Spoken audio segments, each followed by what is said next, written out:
So आज आम्ही निघालो आहोत साऊथ गोवाला जायला. आमचा प्लॅन होता की आम्ही कोला बीचला जाऊ पहिले, पण आम्हाला लेट झाला. सो बघू आम्ही कुठे जाऊ. रुही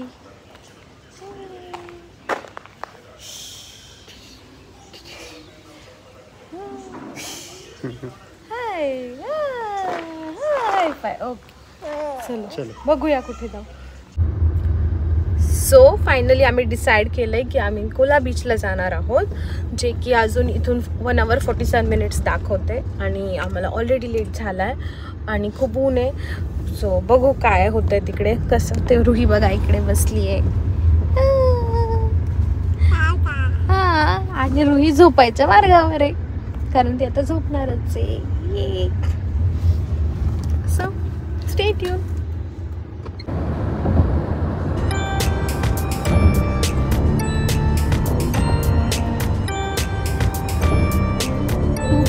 छान व्ह्यू आहे पण तुम्ही बघू शकता की किती छान दोन्ही बाजूनी नारळाचे झाड आहे. पूर्ण रोडवर असेच झाड आहेत, त्यामुळे खूप छान वाटतं रोड.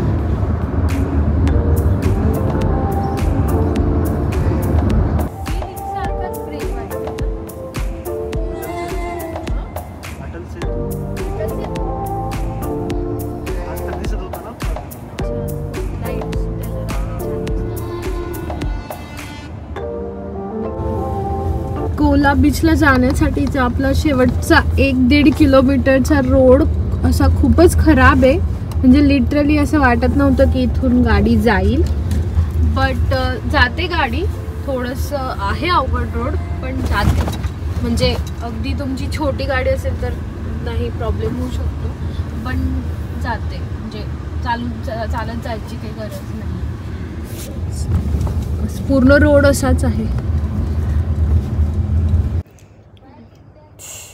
फायनली आम्ही पोहोचलो आहोत कोला बीचला आणि रुही उठून रेडी झालेली आहे. बघा किती क्यूट दिसते.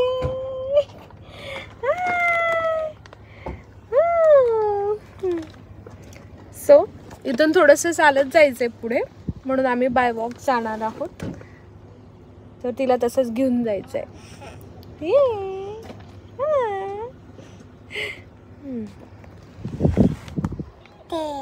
काय जायचं ना, चल. इथून थोडंसं चालत जावं लागतं. आम्ही निघालोय. असं छोटंसं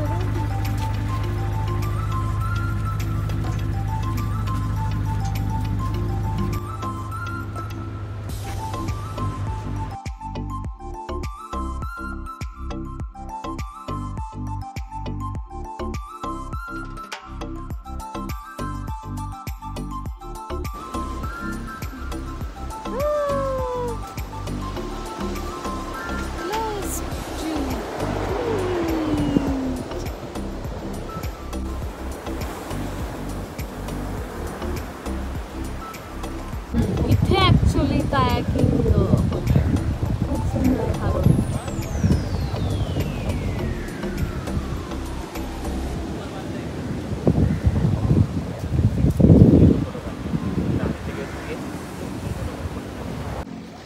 आत्ता खूप दुपारचं ऊन आहे आणि एवढ्या उन्हात आम्हाला नाही कायाकिंग करायचं. आणि तसंही रुहीमुळे आम्हाला पॉसिबल होईल की नाही माहीत नाही आहे.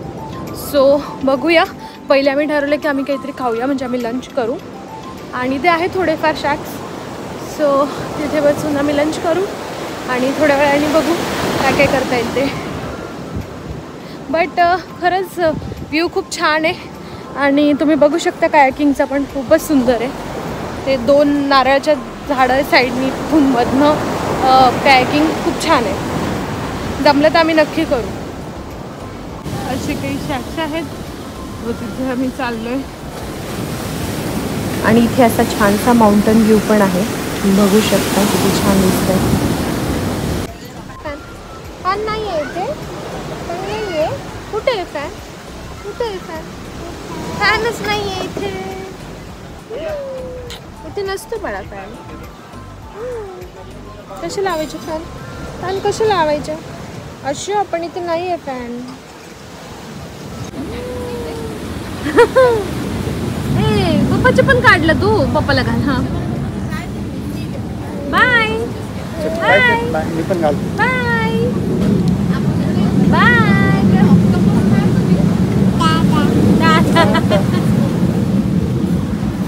टाटा. खाली बस. चल खाली चल. खाली एकदम खाली बीचवर खूप ऊन लागेल म्हणून मग आम्ही तिला तिथेच वर थोडंसं चालवत होतो. म्हणजे तिला इकडे तिकडे पळायचं होतं म्हणून आम्ही तिला तिथे चालू देतो.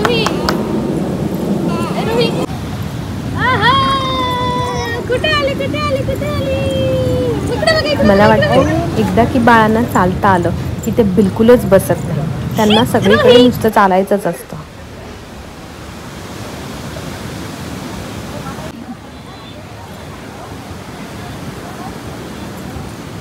आमचा लंच आला आणि आम्ही थोडा वेळ रिलॅक्स केलं आहे आणि आता आम्ही निघालो आहे थोडंसं फोटो शूट करायला. म्हटलं की इथे आलो आहे तर आपण थोडं फोटोज काढूया तिकडे, म्हणून मग आम्ही फोटोज काढणार आहोत आणि मग बघू कायाकिंगचं काय.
आम्हाला काही तिघांना कायाकिंगला जाता येणार नव्हते म्हणून मग जस्ट आम्ही रुहीला घेऊन असंच एक फोटो काढत बसलेलो. असंच एक जस्ट टाइमपास म्हणून मी तिला घेऊन असं बसलेलो.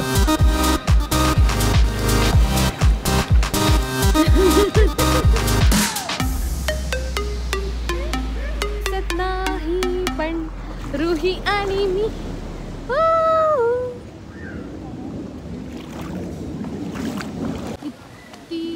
किती छान सगळं दिसतंय.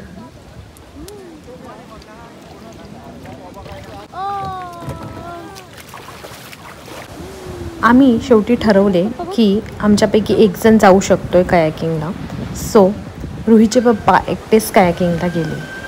त्यासाठी 300 पर हेड असं होतं. म्हणजे जर तुम्ही दोघं असाल तर ते 500 असा रेट असतो, बट एकच जण जाणार असल्यामुळे 300 रुपीज रेट होता त्याचा.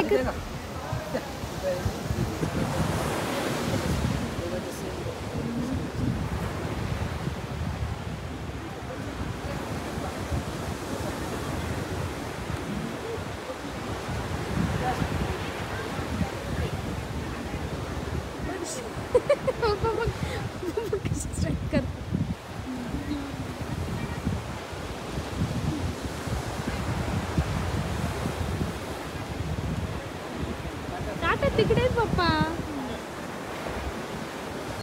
कयाकिंगचं सगळं शूट केलेलंच आहे, ते तुम्ही बघू शकता की आतमध्ये गेल्यानंतर कसं होतं.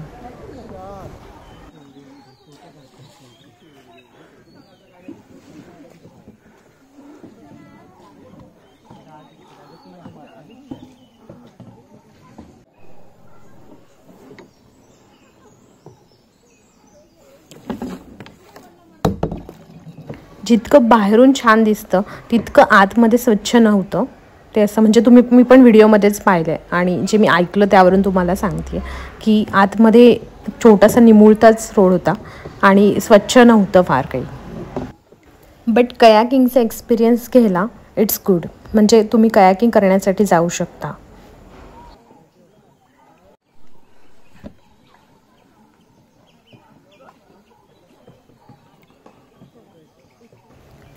थोडंसं ऊन उतरल्यानंतर गेलेलं असल्यामुळे ऊन कमी लागत होतं, ते एक चांगलं होतं. नाहीतर भर उन्हात कयाकिंग खूप पॉसिबलच नव्हतं.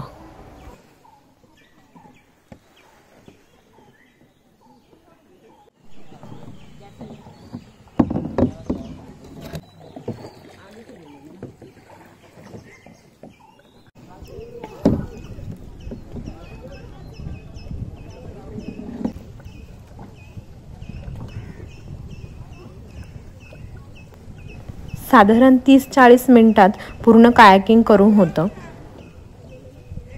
कायाकिंगवरून येईपर्यंत आम्ही मात्र वर बसलेलो आणि मस्त तिथे बसून सगळं बघत होतो.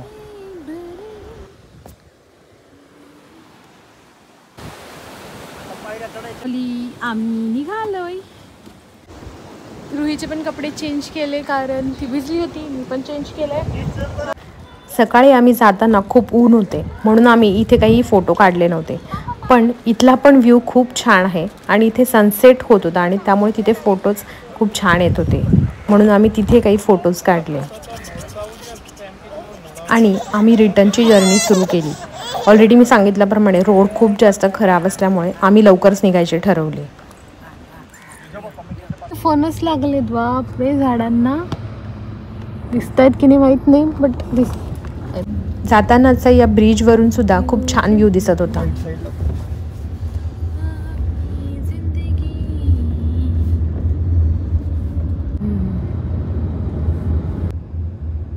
कोला बीचवरून आता आम्ही आलेलो आहोत मंगेशी टेम्पलला. हे याबद्दल मी खूप ऐकलं होतं, सो मला यायचं होतं आणि आम्ही आलेलो नव्हतो. सो म्हटलं की बघूयात कसं आहे ते. तुम्ही बघू शकता,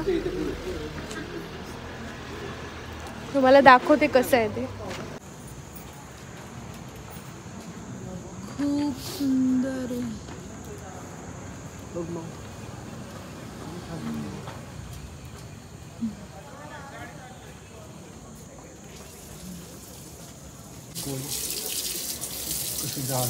खूप म्हणजे खूपच सुंदर हे मंदिर आहे. अगदी म्हणजे इतकं सुंदर त्यांनी बांधलंय आणि सगळीकडे एकदम स्वच्छ क्लीन. ते जे पेंटिंग, कलर कॉम्बिनेशन्स, लाईट खूपच सुंदर. अगदी चित्र काढल्यासारखं ते दिसत होतं. म्हणजे सांगू शकत नाही किंवा कॅमेऱ्यात एवढं सुंदर दिसत नसेल जेवढं ते रिअलमध्ये सुंदर दिसत होतं. आतमध्ये शूट करण्याची परमिशन नव्हती म्हणून मग मी आतलं काही तुम्हाला फारसं दाखवू शकले नाही. बट हे सगळं त्यांचा बाहेरचा एरिया आहे. आम्ही गोल राऊंड मारत होतो. सो सगळीकडनंच तुम्ही बघू शकता किती सुंदर दिसतंय.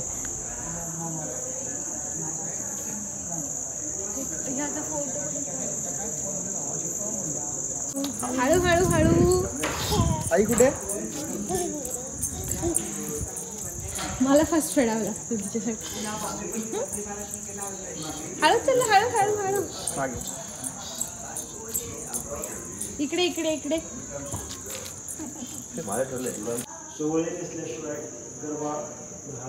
हां, रोज मुळकेश्वर.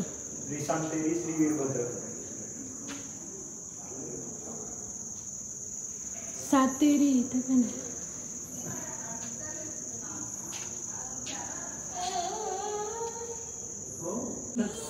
म्हणजे ज्यांना राहायचं आहे तिथं रूम्स वगैरे सगळं चांगलं आहे. खूप मोठा एरिया आहे ना.